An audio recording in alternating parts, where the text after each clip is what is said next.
Okay, hello and welcome. Today we want to talk about position, velocity, and acceleration, and kind of how we can use differentiation to relate to those ideas. So derivative can be used to determine the slope, but it can also be used to determine the rate of change of one variable with respect to another. And you've seen that if you've been asked to find the change of y with respect to x or something like that. So, and we're talking about the position function. We're usually talking about the function. It's usually written as s of t, right? That's the position relative to the origin of an object as a function of time. And you can think of objects moving along a straight line like people, cars, rivers, or vertical lines, balls, rockets, something that goes subject to gravity. But even though we have a position function, that position changes over time. And when we talk about that change, the change of the position over time, that's our velocity function. So our velocity function is written as v of t, but it's also equal to s prime of t. That velocity function is the change of the position function over time. So that's our derivative. And then we can also talk about our speed. Well, speed is just going to be the absolute value of velocity. So speed does not indicate direction, right? You could be going into velocity forwards or backwards. You can have speed forward or backwards. So speed of an object has to either be positive or zero, no matter what direction you're going, and it's just measured by the absolute value of velocity. And then finally, we can talk about acceleration. Acceleration is the instantaneous rate of change, which I'm just going to write as the IROC, the instantaneous rate of change of velocity. Well, what's that mean?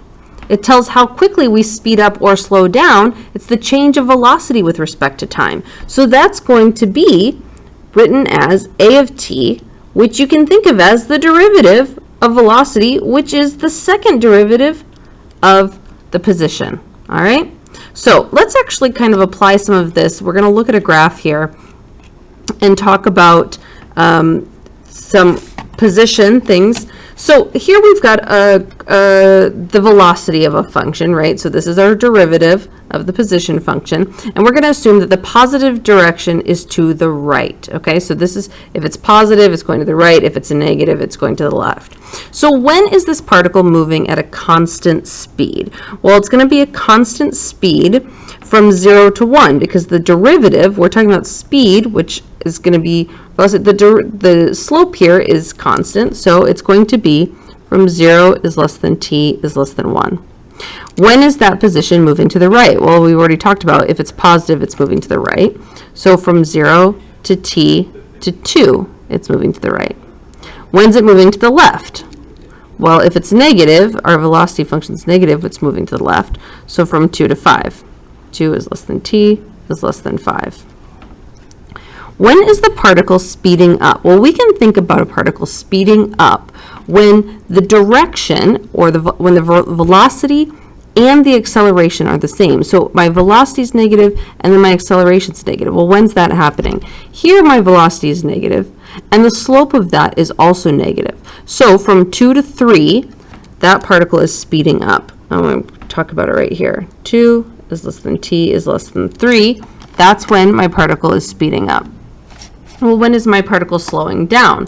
My particle is going to be slowing down when the velocity is opposite from the acceleration. So here my velocity is positive, but my acceleration is negative. Here my velocity is negative, but my acceleration is positive. So it's going to be slowing down from 1 to 2, and then again from 3 to 5. So when is our velocity increasing? When's the velocity going up, basically? It looks to me like that's happening from 3 to 5. So 3 is less than t is less than 5. And when's it decreasing? It's decreasing basically from 1 to 2, and then again from 2 to 3. And I didn't draw this very well, but there is kind of a little turn here, I guess, at that. So I'll write them separately. I don't know if that would make a big difference on the exam if you wrote it separately or not, because it kind of is continuous, but anyway, I think you get the idea. So are the answers to 6 and 7 the same as the answers to 4 and 5? Well, 4 and 5 we had totally different answers from 6 and 7, right? We did not have the answers. So no, our answers are not the same because the velocity increases where the acceleration is positive. All right, so let's talk some more here. I'm going to go over here to number 9.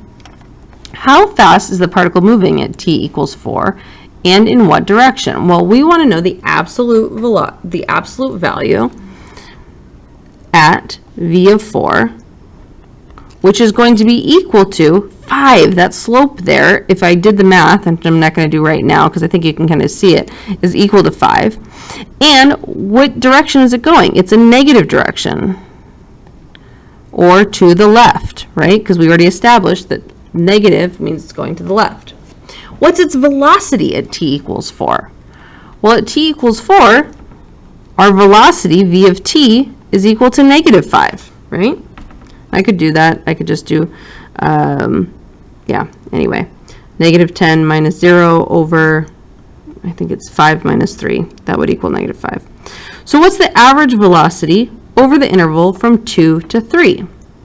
Well, the average velocity here, I can do a negative 10 minus 0 over 3 minus, did I want 3 minus 2? From negative 2, from 3 to negative 10 to 0. Negative 10 minus 0 is negative 10 over 1. But actually, because I have 2 points in time here, you can see my average, I'm going to divide by 2. So my average velocity is going to be negative 5, right? And when does our particle change direction? Well, we can see that our particle changes direction here at 2. Hopefully you can see that. Here at 2, it's going from positive direction to the right to negative direction to the left. So at x equals 2. All right, we're going to continue a few more questions with this. So I'm turning it over. I've drawn the same image. Still not drawn very well, but hopefully it makes sense. So how far does the particle move during this first second? It's kind of awkwardly written. How far does the particle move during the first second, and which way? Well, during the first second, it moves 5 units, right? So this is how far it's moved, 5 units to the right. 5 units per time, per second, I guess, to the right. And how far to the right does the particle go, and when does it arrive there? Okay, well, that you can kind of see. Here it's gone 5.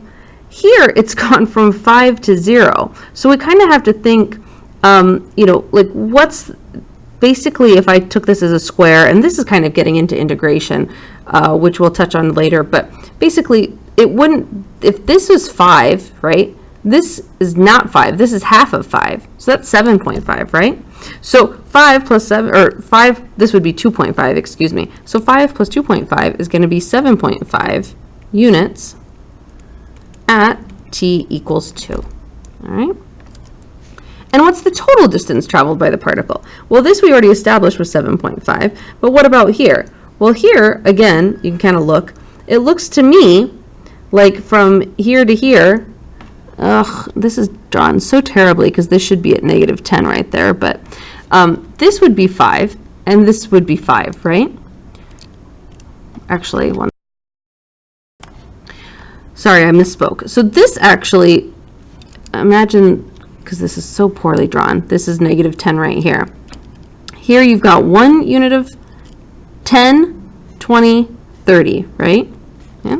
So 10, 20, 30, but then you got to take this. Looks like it's been cut in half. So this is actually going to be 15. So we're going to have 7.5 plus 15, which is equal to 22.5 units.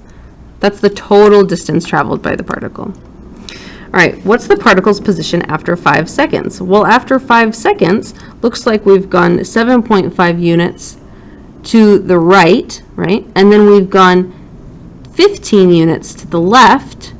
So we've ended up being total 7.5 units to the left, right? That's our displacement. And what's our average time, or I'm sorry, our average velocity, I'll go down here, of the particle over the 5-second interval. Well, to find that, we're going to take our displacement over our time.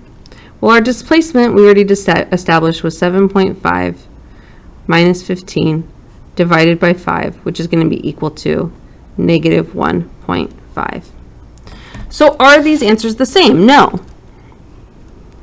15, they answered number 15, so 22.5, so, or I'll just say number 15 is the total distance, and number 16 is displacement, right? So it's going forward and it's backwards, right? And hopefully you can kind of understand the difference between that, that it's going forwards and backwards, and so even though it's traveled a lot, it hasn't really gone very far. So let's talk about number 19. What's the average speed over this 5-second interval? Well, we're going to take the total distance divided by the time. So we're going to take 22.5 divided by 5 is equal to 4.5. That's our average speed. And when is the particle's acceleration, or what's the particle's acceleration over the first second? What's your answer mean? Well, our acceleration is equal to 0, right? The slope here is 0. Slope is 0. And that means because the velocity doesn't change. It's constant. Right? The derivative of a constant is 0, so our acceleration is 0. All right, so we have a few more here. 22, over what time intervals do we have negative, or I'm sorry, does it have negative acceleration? Yeah, when do we have negative, oh, did I skip 21? Well, I think I did, but I didn't write it down. So when do we have negative acceleration? Well, we have negative acceleration from 1 to 2, and then again from 2 to 3, right? It's going from 1 to 2, it's negative, from 2 to 2. When's it positive? Well, I'll write that here. Positive from, you can see, from 3 to 5. 3 to 5. That's what our acceleration, our slope here is negative, our slope here is positive. When's it undefined? Well, we actually have 2 points in time where it's going to be undefined. It's undefined here at 1, and it's undefined at 3. Something's happening there. It's a turn, right? So we have, it's undefined there. When's an interval where we have positive acceleration, but we're slowing down? Well, to me, it looks like that's happening from 3 to 5. So we have positive acceleration here, but because we're going left, we're slowing down. So from 3 to 5. And when is our acceleration negative, but we're speeding up? Well, that's happening from 2 to 3. We're going to the left, so from 2 to 3, we're going to the left, and we're going negative. So we're speeding up from 2 to 3. And what's our acceleration from 3 to 4? Well, that's just the slope of this. It's 5. Acceleration is equal to 5. What's the average acceleration on our 5-second interval? Well, to find that, we're going to take v of 5 minus v of 0 over 5 minus 0. So v of 5 is 0, right? Minus v of 0 is 5 over 5 minus 0. So that gives us negative 1. So our acceleration is negative 1, our average acceleration. And over what time is the velocity decreasing at a rate of 5 feet per second? Well, it's decreasing from 1 to 2, right? That would be our slope right there. So decreasing from 1 to 2. Okay, hopefully all of that makes sense. I know it's kind of a lot to take in, but just kind of work through it. We'll do our worksheet together in class, and any questions you have, please leave in the comments. If you've taken physics, this should relate to that a lot, so hopefully I helped make it clear and didn't muddy it up too much. All right, see you in class. Bye.